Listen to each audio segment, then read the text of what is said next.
Good afternoon and welcome to Nora's Dog Training Company. We're here today with Brisket and Rich, and what we're going to be demonstrating for you today to start with is Brisket's ability to understand and respond to his formal on-leash obedience commands. The little tiny corrections and lots of motivation that we're giving him when we're working with him, and the training equipment that we're using. And we've kind of pulled out all the stops with this boy. Rich is using a regular 6-foot web training leash. He keeps the bulk of that leash folded neatly in his right hand, which leaves his left hand free to give any little adjustments that's needed, and the only adjustments that we give here at school are a tiny little tug and release on his training collar. Now those things are going to go home with him tomorrow, and you're going to get a lesson with him so that you know how to handle him on walks and with distractions. Now he's sitting very nicely at Rich's left, which is where all of our obedience training is done. And the first exercise that we're going to demonstrate for you is simple heeling. Heeling is proper leash walking, and the command is Brisket heel. Now at this point Brisket has a job to do, and that is to match pace with you when walking. Not forging ahead, not lagging behind, not lunging out, not barking at strange dogs, people. One of the secrets to that is to keep his head up off the ground, keep him focused on you, and when he's walking nicely, he gets rewarded. Rich will talk to him, tell him good heel, and when you stop, he's been taught to sit automatically to wait for his next command.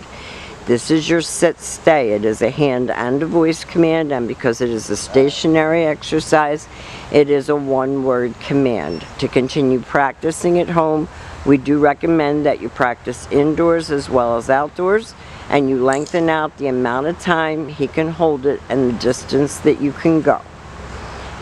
All the while, you're trying to keep his eyes on you, keep him focused.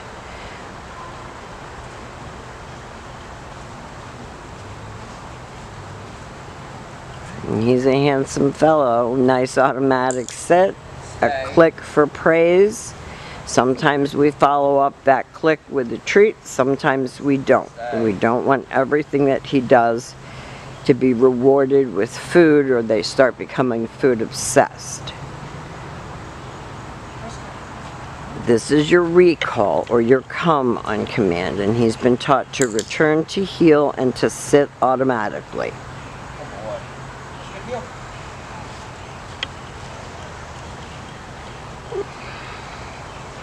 Now all of these commands are being done without distraction.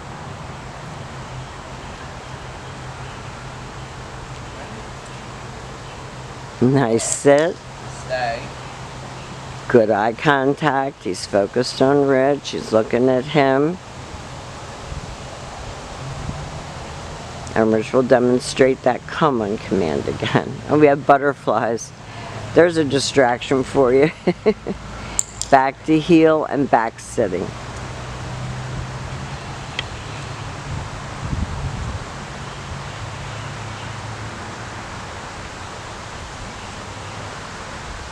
Good job.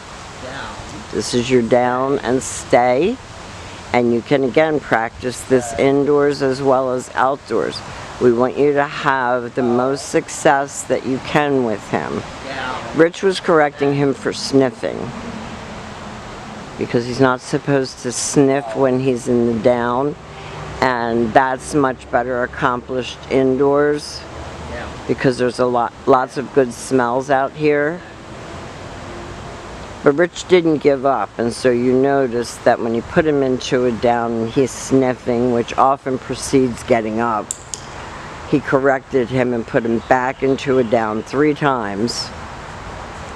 And if you're working inside, you probably won't have to do that. Put potato away when you're working with Brisket in the beginning, so that you have his focus on you.